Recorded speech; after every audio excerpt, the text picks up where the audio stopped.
Lionel Messi থেকে Xavi Hernandez কিংবা Andres Iniesta সবাই একসময় বার্সেলোনার জার্সি গায়ে মাতিয়েছেন মাঠ। তবে এর বাইরে তাদের আরেকটি বড় মিল আছে।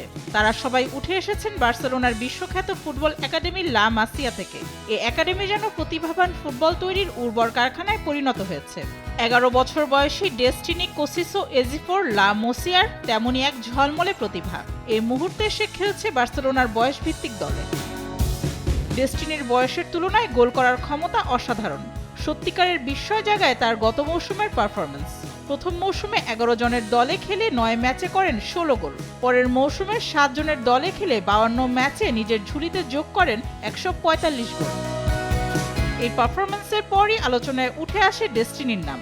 সেই সঙ্গে অল্প বয়সী ক্রীড়া সরঞ্জাম প্রস্তুতকারক প্রতিষ্ঠান নাইকির সঙ্গে বাণিজ্যিক চুক্তিতেও হইচই পড়ে যায়। স্পেনের বয়সভিত্তিক টুর্নামেন্ট যেমন কাপ ও কোপা ইস্কারে ডেস্টিনি বেশ পরিচিত মুখ।